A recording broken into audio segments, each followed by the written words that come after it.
الحمدللہ رب العالمین والصلاة والسلام علی سید الانبیاء والمرسلین اما بعد فاعوذ باللہ السمیع العلیم من الشیطان الرجیم بسم اللہ الرحمن الرحیم السلام علیکم ورحمۃ اللہ وبرکاتہ۔ آج کی نشست میں ہم زکوٰۃ کی فرضیت و اہمیت اور اس کے مسائل کے حوالے سے بات کریں گے۔ زکوٰۃ اسلام کا تیسرا رکن ہے۔ جس پر زکوٰۃ فرض ہو جائے اس کے لیے زکوٰۃ ادا کرنا لازم ہے۔ زکوٰۃ کا لغوی معنی پاک ہونا، بڑھنا اور نشو و نما پانا ہے۔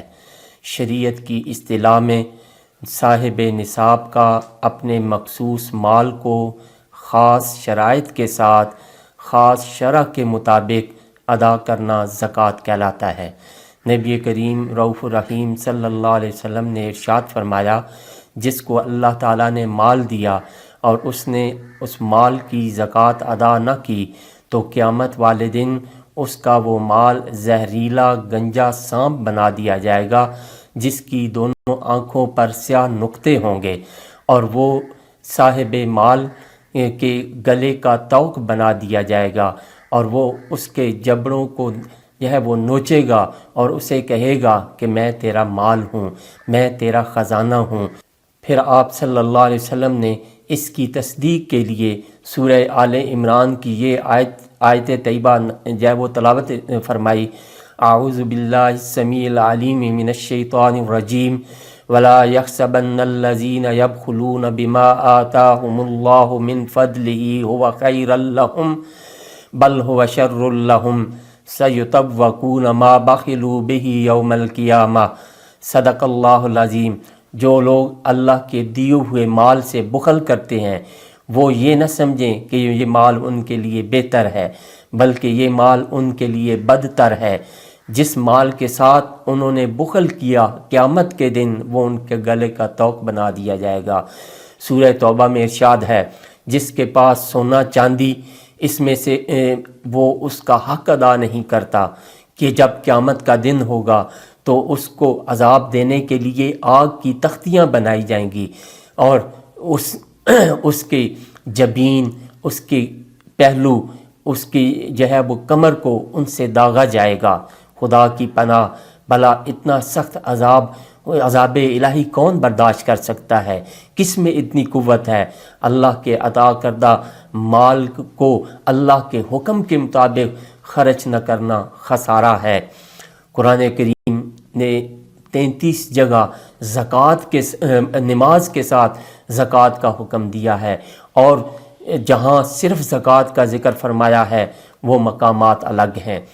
سورہ مومنون میں اللہ کریم نے کامیاب لوگوں کی صفات کا تذکرہ کرتے ہوئے ارشاد فرمایا، اعوذ باللہ من الشیطان الرجیم قد افلح المؤمنون الذین هم فی صلاتهم خاشعون والذین هم عن اللغو معرضون والذین هم للزکاۃ فاعلون۔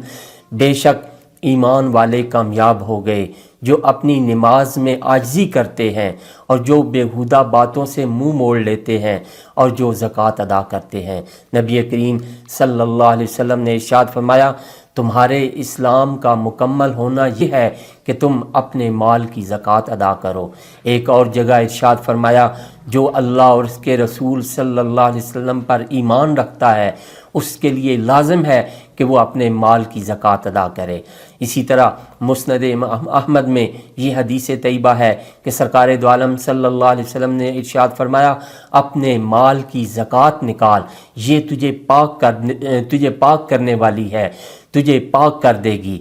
آپ صلی اللہ علیہ وسلم نے یہ بھی ارشاد فرمایا، جس نے اپنے مال کی زکوٰۃ ادا کی بے شک اللہ تعالیٰ نے اس سے شر کو دور کر دیا۔ بخاری شریف کی حدیث طیبہ ہے، تم کو اللہ تعالیٰ کی مدد اور رزق ضعیفوں کی برکت اور ان کی دعاؤں کے سبب سے پہنچتا ہے۔ اسی طرح قرآن و حدیث کی روشنی میں زکوٰۃ ادا نہ کرنے والوں کے لیے سخت وعیدیں ہیں۔ خشکی و تری میں جو مال ضائع ہوا وہ زکوٰۃ نہ دینے کی وجہ سے تلف ہوا۔ مجمع الزوائد کی یہ حدیث طیبہ ہے۔ اسی طرح ایک اور مقام پر ارشاد فرمایا، زکوٰۃ کا مال جس مال میں ملا ہوگا اسے تباہ و برباد کر دے گا۔ ایک اور مقام پر ارشاد فرمایا، سرکار دو عالم صلی اللہ علیہ وسلم کی ان احادیث طیبہ سے ہمیں پتہ چلتا ہے کہ زکوٰۃ کے روک لینے سے اللہ تعالیٰ قحط نازل کرتا ہے، بارش کو روک دیتا ہے اور لوگوں پر بارش جو ہے وہ بند کر دی جاتی ہے۔ ان کی سزا میں ان جو زکوٰۃ نہیں دیتے ان کی سزا میں یہ ہے کہ ان سے بارش روک لی جاتی ہے۔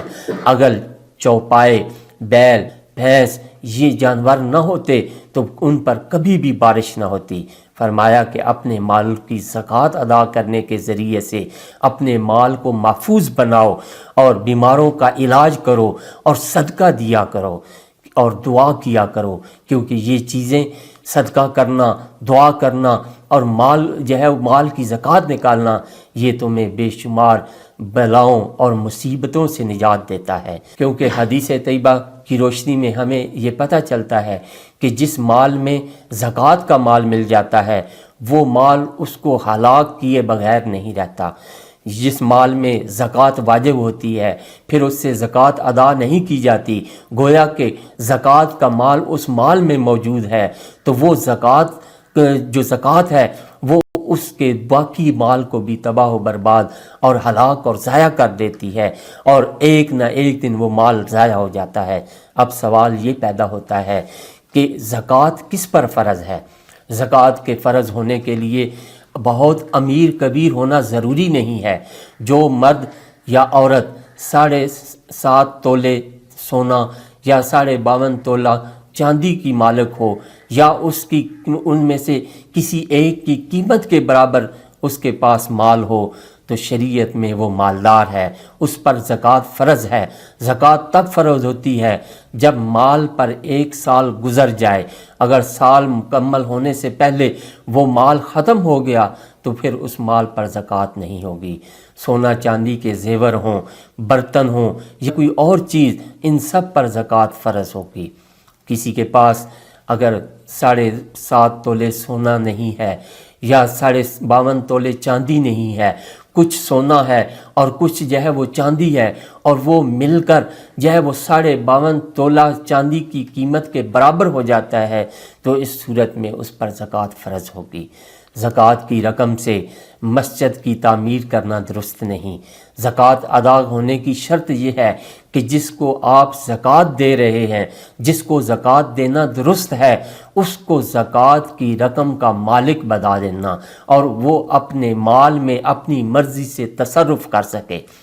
ماں باپ، دادا دادی، نانا نانی، یہ وہ جن سے وہ خود پیدا ہوا یا جس سے وہ جو اس سے پیدا ہوئے، یعنی جن سے وہ پیدا ہوا، باپ دادا اور اوپر، اور جو اس سے پیدا ہوئے یعنی بیٹا بیٹی پوتا پوتی وغیرہ، تو یہ ان کو زکوٰۃ ادا کرنے سے زکوٰۃ ادا نہیں ہوگی۔ اور اگر وہ ان کو زکوٰۃ کی نیت سے دیتا ہے تو اس کی زکوٰۃ ادا نہیں ہوگی بلکہ اس کو دوبارہ زکوٰۃ ادا کرنی پڑے گی۔ زکوٰۃ دینا کس کو درست نہیں؟ تو جس کے پاس اتنا مال یعنی ضرورت کا مال ہو اور ضرورت سے جو زائد سامان ہے جو 52.5 تولے چاندی کی قیمت کے برابر بنتا ہو تو اس کو زکوٰۃ دینا درست نہیں ہے، اور جس کی مالی حیثیت اس سے کم ہو تو پھر اس کو زکوٰۃ دی جا سکتی ہے۔ بہت سی عورتیں بیوہ ہوتی ہیں لیکن ان کے پاس سونے کی صورت میں اس نصاب سے زیادہ سونا ہوتا ہے، تو اگر ان ایسی بیوہ عورتوں کو بھی زکوٰۃ دی جائے گی تو وہ زکوٰۃ ادا نہیں ہوگی۔ پھر زکوٰۃ کی نیت کرنا بھی ضروری ہے۔ زکوٰۃ کی نیت کے بغیر اگر کسی کو جو ہے وہ پیسے دے دیے تو وہ نفلی صدقہ ہوگا، وہ اس سے زکوٰۃ ادا نہیں ہوگی۔ زکوٰۃ کا حساب قمری مہینوں کے اعتبار سے لگایا جائے گا، یعنی جب مال پر چاند کی تاریخوں کے حوالے سے 12 ماہ مکمل ہو جائیں گے تو اس پر زکوٰۃ فرض ہو جائے گی، اور ضروری نہیں ہے کہ رمضان المبارک میں ہی زکوٰۃ ادا کی جائے، چونکہ رمضان المبارک میں تمام عبادات کا ثواب 70 گنا بڑھا دیا جاتا ہے، اس لیے لوگوں کی خواہش ہوتی ہے کہ وہ زیادہ سے زیادہ اجر کمائیں اور وہ رمضان المبارک کے مہینے میں زکوٰۃ ادا کرتے ہیں۔ زکوٰۃ سال مکمل ہونے سے پہلے بھی نکالی جا سکتی ہے اور سال مکمل ہونے کے بعد بھی نکالی جا سکتی ہے، قسطوں میں بھی ادا کی جا سکتی ہے۔ زکوٰۃ کی ادائیگی کے لیے شرط یہ ہے کہ سال گزر چکا ہو، مالی واجبات سے زائد ہو، اور جس کو دی جائے اس کو مالک بنا دیا جائے۔ اللہ کریم ہمیں دینی احکام کو سمجھنے اور اس پر عمل کرنے کی توفیق عطا فرمائے، اور اللہ کریم ہمارے لیے دین پر چلنا، دین کو سمجھنا، دین پر چلنا اور اسوہ حسنہ پر عمل کرنا آسان بنا دے۔ وآخر دعوانا ان الحمد للہ رب العالمین۔